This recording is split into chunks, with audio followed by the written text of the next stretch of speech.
francamente imposible. Adrián Sack está en los Estados Unidos y ya mismo le damos la bienvenida. ¿Qué tal, Adrián? ¿Qué tal, Eduardo y querido equipo? Muy buenos mediodías, aquí son las 12:35. Tenemos acá 2 horas extra de año 2021 en comparación con la Argentina, ¿no? Va a empezar 2 horas después.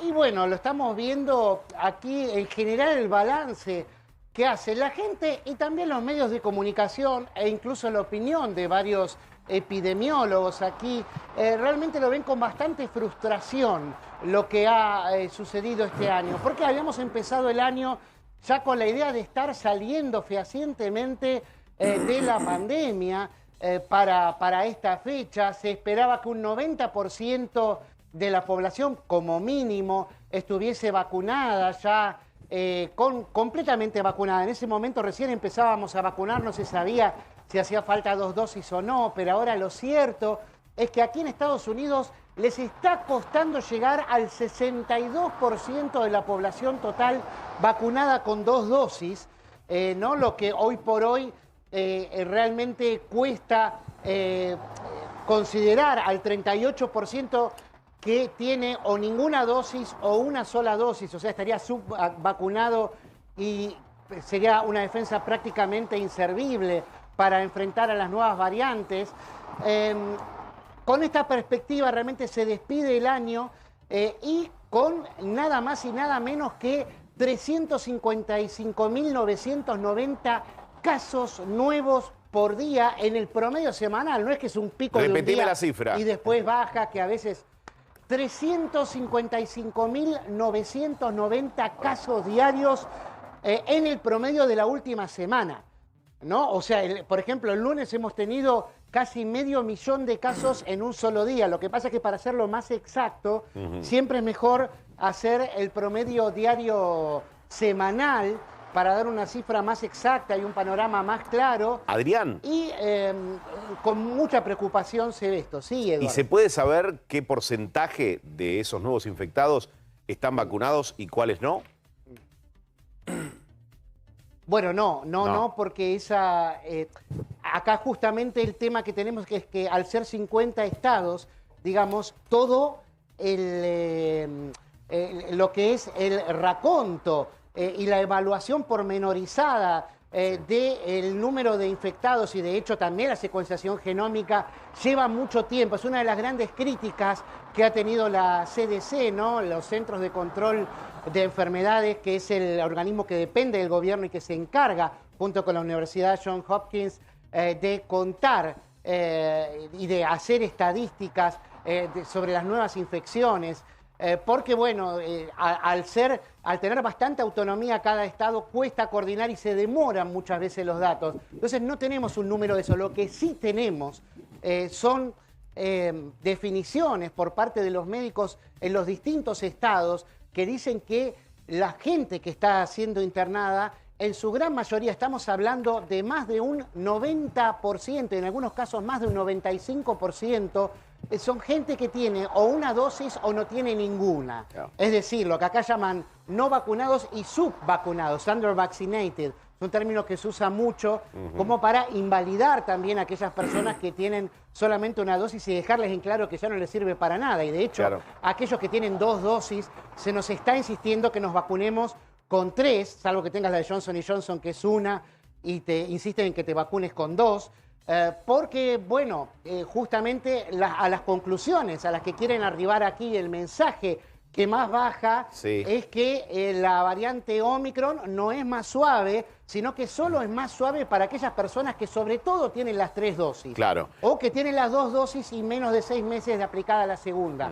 Esto es muy importante, es lo que se va viendo y también es importante, digamos, comparar con lo que pasaba el año pasado cuando no había vacunas, y aquí se ve bien la influencia de la vacuna, y es que la mayoría de aquellos que son internados no terminan en terapia intensiva o no terminan con respirador, ¿no? O sea, son gente que queda en observación y en tratamiento, algunos se le aplican tratamientos complementarios, pero muchos de ellos no revisten gravedad. Bueno, impacta el número que acabas de dar, ¿no? Del 90% de los que están hospitalizados por COVID no han recibido vacuna, recibieron una sola. ¿Y esto qué es, doctor? A ver, lo compartimos con Adrián también. Hola Adrián, ¿cómo estás? Un gusto saludarte. ¿Qué tal, doctor? Esta placa muestra las hospitalizaciones del sistema Sanford Health. El sistema Sanford Health en Estados Unidos es un subsistema privado en el cual, digamos, ellos tienen 36 hospitales y nuclean a 1.500 médicos. Esto es una foto de lo que pasa en Sanford Health el 14 de diciembre de 2021. Entonces, como se puede observar muy bien, ellos tenían 224 pacientes hospitalizados, Sí. de los cuales 206 eran no vacunados y solo 18 vacunados. Ajá. Y en la terapia intensiva ellos tenían 67 no vacunados y solo 3 vacunados. O sea que, como bien decía Adrián, más del 95% de los pacientes que están en terapia intensiva hoy por hoy en Estados Unidos no están vacunados o están infravacunados o ¿Esto subvacunados. se cumple en Argentina? Digo, ¿los números son similares? Son similares, lo que pasa que en Argentina, digamos, tenemos mejor nivel o mejor vacunación. porcentaje de vacunación. Claro. Exactamente. O sea, en Estados Unidos, Adrián, han llegado a un techo. Ya no. Hay gente que directamente no se quiere vacunar. Aquí es quizás por desinformación, gente que se entera que se puede aplicar una segunda dosis. Hay muchos componentes en Argentina.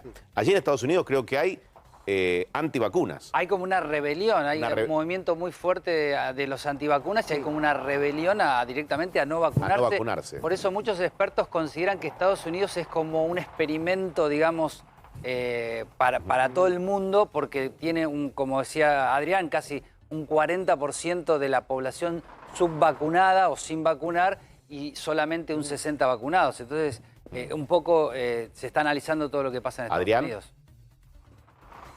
Sí, te iba a decir justamente que la exposición en las redes sociales, que la Argentina también es muy grande, aquí es todavía más profunda, hay más tiempo de gente metiéndose en redes sociales sobre todo en la red Twitter, ¿no? Que aquí es particularmente poderosa en todo el mundo, pero aquí en los Estados Unidos le hacen bastante más caso a lo que leen ahí.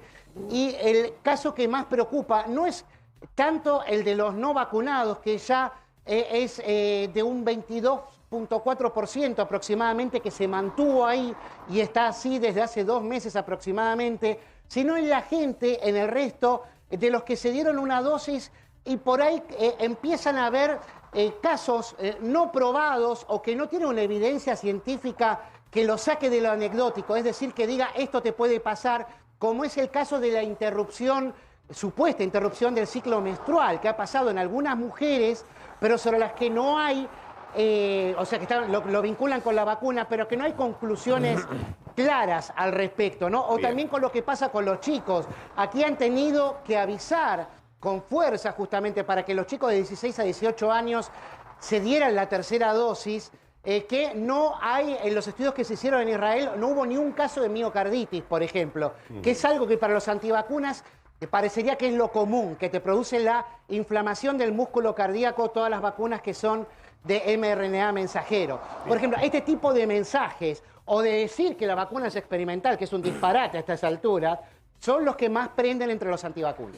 Adrián, completísimo como siempre, un gusto tenerte al aire. Nos encontramos el año que viene. Feliz año. Igualmente para todos ustedes.